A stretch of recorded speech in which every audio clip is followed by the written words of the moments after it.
Hey folks, AJ the CEO here, and in this video we're going to be designing, I'm going to be sharing with you the design that I came up with for new Dearington that I did back in my hometown that I did in this blog here. But anyway, let's go.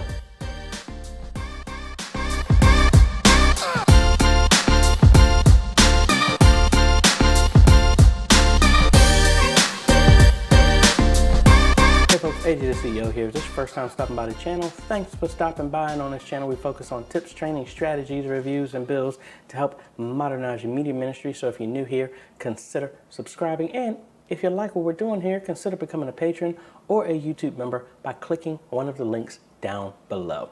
So like I said, I made a trip to Lynchburg this past weekend, and I had a on-site with New Dearington and Pastor Dixon, and he told me a lot of stuff there, what he wanted, and I want to kind of walk you through how I decided to design this for them. I'm waiting to hear back from them, and if we move forward, I will take y'all along with me.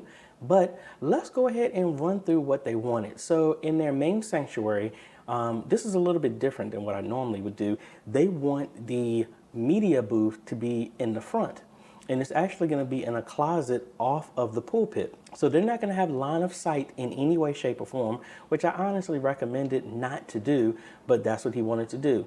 They have a balcony, but I think he's concerned about the cost of trying to move everything in the back. But I'm going to come up with two designs for this for him, and I think this will work. But what he would like to do is to have two TVs at the front of the sanctuary, and I'm going to try and cut over video for when I did this. Two TVs in the front. We're thinking 65s on both sides of the pulpit, and then we're going to do a hanging TV from right in front of the pulpit for the choir stand. So maybe a 50. I don't think we need to do a 65 for it to be that close. It's about 10 to 15 feet away from the furthest person in the back row. And then they have a old analog sound system, which honestly, it doesn't matter. It doesn't have to be digital. It will work. That's going to feed all their stuff in there. Now, and he also, depending on how things go, I suggested a TV in the back. Might not need that if we don't do the hanging one in the front. The benefit of doing this with everything in the front is we don't have to really run a lot of cables. The only cables we're really going to run are going to be extensions to the entrance, narthex, whichever way they decide to call it, coming in to where they're going to be cycling announcements, and then two TVs in the fellowship hall, one in the front, one in the back, that will play the same thing, but they want the ability to have those connected and do anything different, like if they're having Bible study or something like that. So this is really important. Every TV at one point in time will have the same thing running on them, except for the entrance. He wants to be able to have that just cycle and play just announcements over and over again. Now, there are two ways to do that. You could just have it another cable run directly to that TV off of a laptop, a thumb drive, or something like that that goes through the announcements. Or me personally, I'm thinking about having that run dedicated from the AUX Out from the ATEM television studio. But enough of me talking. Let's jump over to Draw IO, and let's go ahead and just design the whole thing. All right, here we go. So let's cut over here. We already got this New Dearington, and I don't have any blueprints here, but it's pretty much a rectangle, a long rectangle of how this is going to be set up. So like I said, we are going to start off. I'm not going to do an ATEM mini with this because this being in a closed closet, we have to put a TV in that media area so they can see everything that's going on, because they're going to be living off their multi-view. And we're also going to be doing a dedicated streaming PC because they're using the television studio. That is, unless ATEM Blackmagic comes up with a new one with the features built in, which I really wish they would do. But let's start with the base here. So we have the ATEM television studio HD. All right, that's going to give us 8 inputs. They're not going to use all that, but it's good to have them there. And I'm going to try and locate these as close as possible to where they will be so I can have some more space.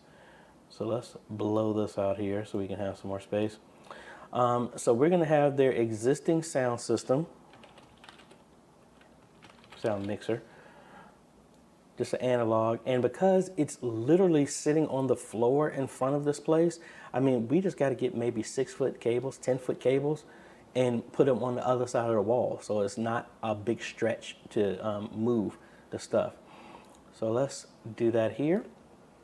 These are going to be connected directly to the ATEM over XLR cables, or 1/4 inch to XLR, whatever. And let's thicken those cables out and let's make those purple for our XLR. All right. Now, they also want a PTZ in the front and in the back. He kind of wants the PTZ relatively close to the front, and I don't think he recognizes by putting that hanging TV there, it's going to block our view. So I'm going to go ahead and, do an executive decision that we can always place it somewhere else, but I'm going to put a PTZ behind the choir stand so we can get the congregation, as well as put one in the back. I'm going to go with some ADA imaging 20x zoom. That should be more than enough to cover that distance. If we need to, we can switch it out and go to a PTZ optics for a 30x zoom. So let's go ahead and get our camera, and I don't know, I'll just use these. I don't like the way they look, but hey, it's not about that.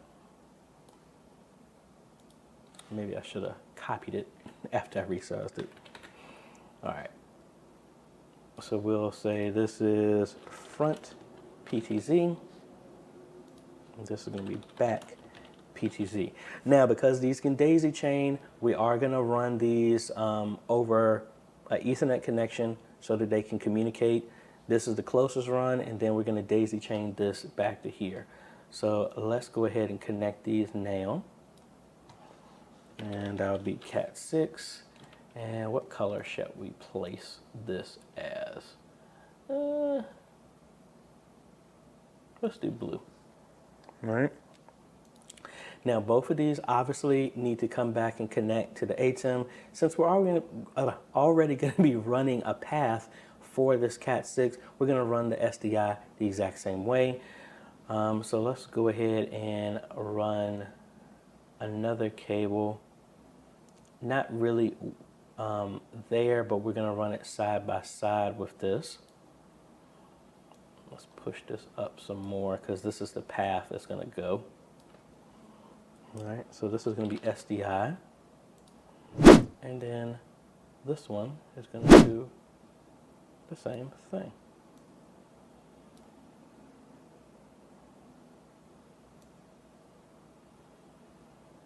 Something like that, I don't know. Just need to make it easy for you to see which one is which. All right, so let's go ahead and get our joystick here so that we can control both of these, obviously. That's going to be sitting in here. Well, do they have a joystick here? Yay. Yeah, let's use that instead. PTZ remote. All right, so that Cat 6 is going to run here. Then that Cat 6 is going to run directly to the remote.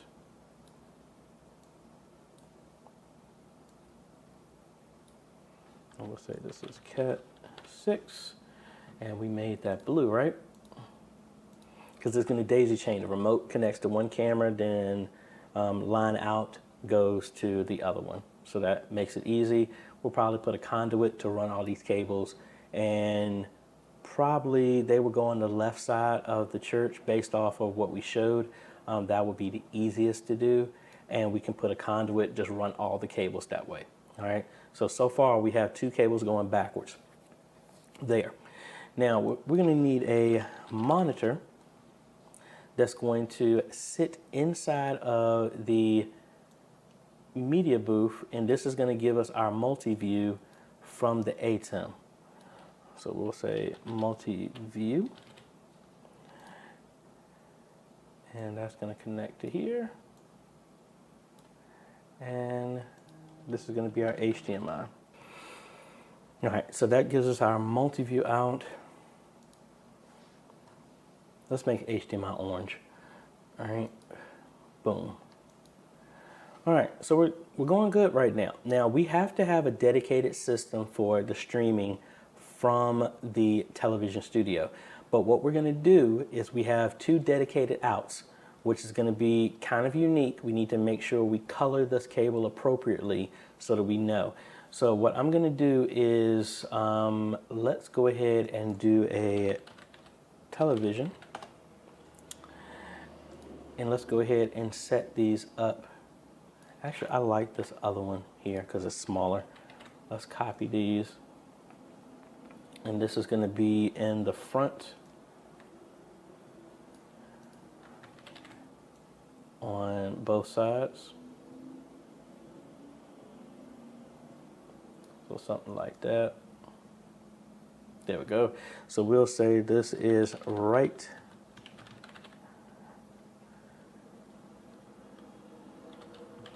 All right, Sanctuary TV. I don't know what's up with my keyboard. Then left, Sanctuary TV. I'm gonna copy this again because this is gonna literally be right in the center, but spun around for the choir. I might as well put it right here. Choir TV.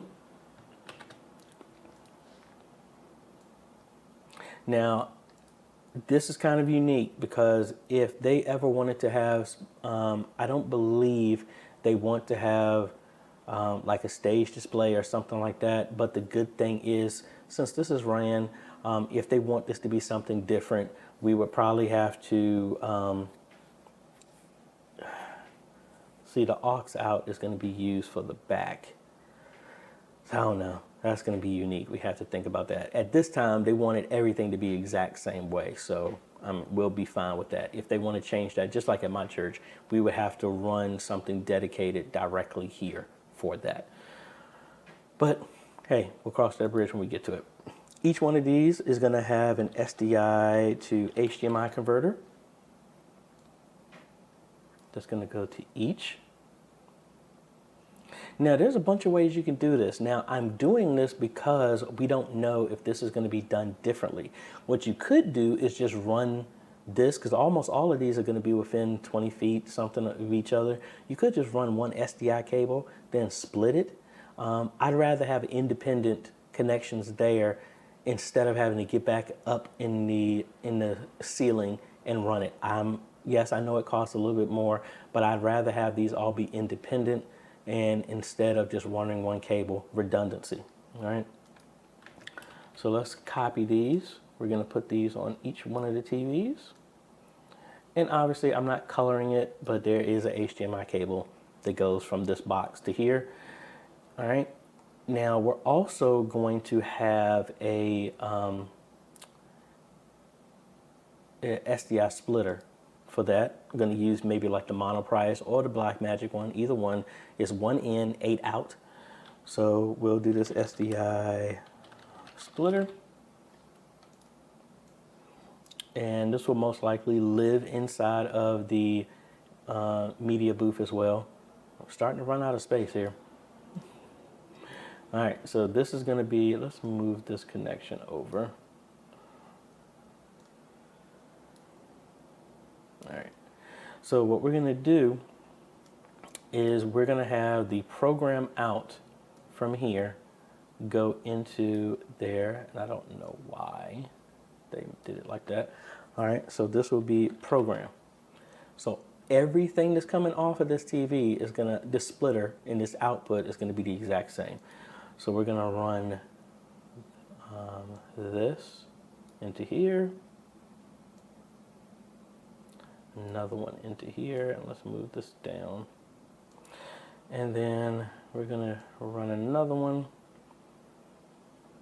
from here. So that's 3 outputs. And I really need to clean this up. I was trying to get this out the way so you can see the PTZ. All right, so that's 3 outputs. Now we're gonna run another into the entrance, But this one we're going to have to run a dedicated connection for. So this is going to be entrance TV. There's something the matter with the V key on my computer. So this is actually going to be a separate connection, and I shouldn't have did that because I need a SDI to HDMI converter on here.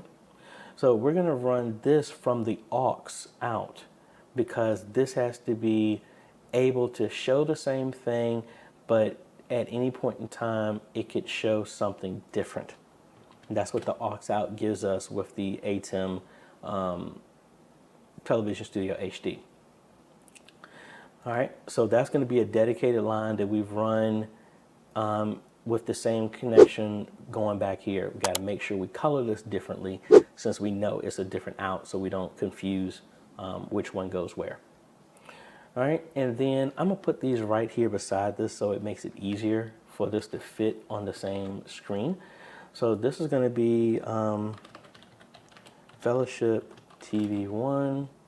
See, I told you it's my V key.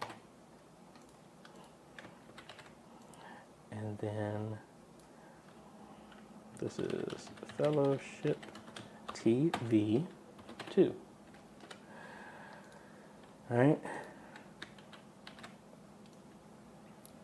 Place that here. Now, the good thing with this, these TVs are going to be the same, so we really only need to run one cable here, and we can split this if we'd like.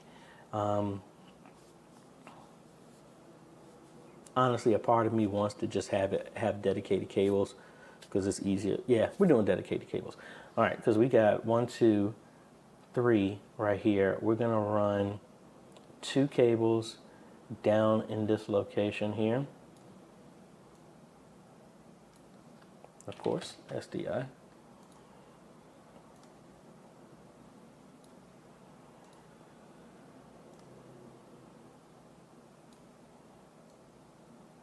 Boom. Boom. All right. So this is our distribution. So this system is going to be able to show the same thing as all the other screens, but at a press of a excuse me, at the press of a button, it could show something different. So we could say we got a laptop that's going into that plays announcements, ProPresenter, or Worship Extreme. Most likely, I'm gonna suggest for them to do Worship Extreme. That can go on an announcement loop and just stay there.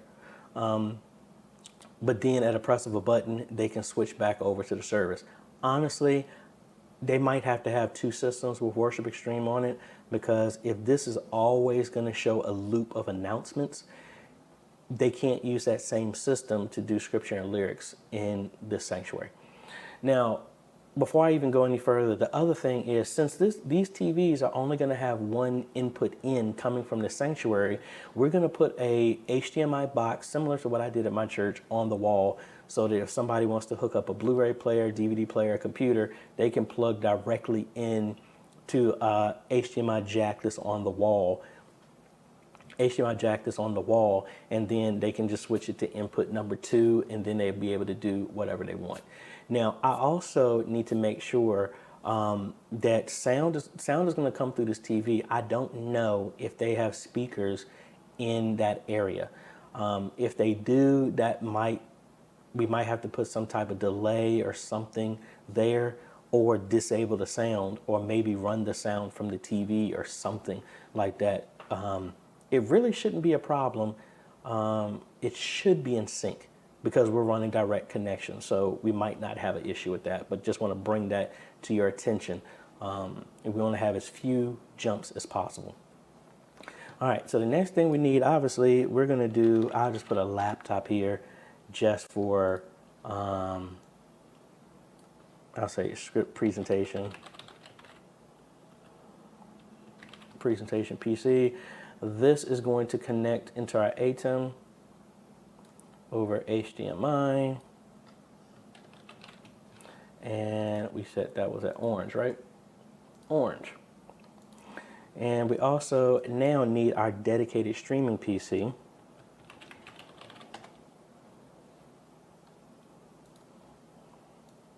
I'd rather not use a laptop, and I hope y'all would know me enough by now why I would not do that.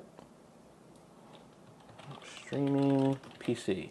Now this is going to have going to use one of the main outs from our splitter to actually send this here. All right. Should move it right here. All right. So now we have 1, 2, 3, 4, 5, 6. 6 outputs. We still have 2 more that's available from that splitter. And then we have 1 going out dedicated from the AUX. So at any point in time in the ATEM, we could say, hey, only send this over. Now, I mean, you could optionally put another computer over here because we're only using 1, 2, 3, 4 inputs, 2 cameras and 2 laptops, and we still have 4 more inputs available for the ATEM television studio. And I can just say, this is announcements PC. So whatever's playing on this could be the exact same, could be a separate dedicated system just for the announcements. And then that could be routed just to this monitor over the AUX out, and then it's saying to always output that. So that should be easy to do. So this is what my design would be. We don't have to do nothing with the sound except for maybe get some extension cables for all the mics that are plugged into that and just move it into that room. We already have our multi-view. We have a remote. Everything is going to be controlled from the streaming PC.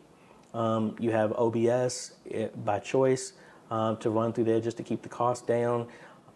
Or you could use one of the presentation systems just to control the switching software. Honestly, by the time you have OBS up, I mean, you'll be fine. We could just add another monitor here if we really needed to, which is always an option. So we'll just say this is, I don't know, second monitor for the system here, you know, so that way it can give them some more control to see OBS on one screen and then have the ATEM software on another screen. But this is what I would suggest to them. And honestly, with labor and parts and all of this, this would come out to about $15,000 to do this. This was with labor and with getting the TVs, getting all of the equipment. That's how, except for these 2 laptops. The streaming PC we would be building dedicated for that, which is just like any other system that you see me build on this channel before. So that's about it. This is what I sent to them as a proposal on how I would do this setup. And I will have a link in the description to all the pieces that I would purchase with this, and I would bring y'all along with me when we ultimately go to install this once I hear back from them. So if you have any other questions, please leave them down below. Share this. Hopefully this will give you, I don't know that many people will actually tell you the details and a list of everything that would go into building one of these systems and for a design for your church. But we do. I learned this. I took a lot of videos when we designed this stuff for our church, and I took it from a bunch of people and put our system together, and thankfully it worked. And we've been refining this a lot so that this will work.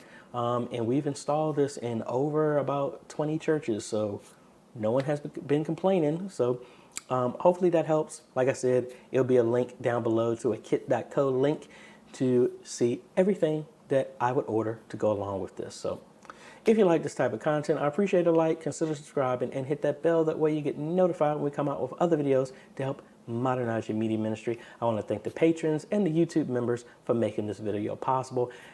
I could not do this without them. I really appreciate the patrons and all those people who contribute to this, my channel, my ministry, to help train. And that's why I do as much as I possibly can to train y'all and help y'all as much as I possibly can. So when y'all send me emails and messages, I try to get back to you as fast as possible and respond back to you. But I want to give a big, super big shout out to them, as well as our YouTube members that, like I said, make this possible, because they are helping us train media ministries all over the world. And if you're feeling like it and you love what we do here and you appreciate what we're doing, consider becoming a patron or a YouTube member, because it helps. Thank you so much for watching, folks. This is AJ. Make sure you hit that like button. If you haven't, hit the subscribe button, because we come out with more videos to help train and modernize your media ministry every week. Thank you so much for watching, folks. This is AJ, and we will see you on the next video. Later.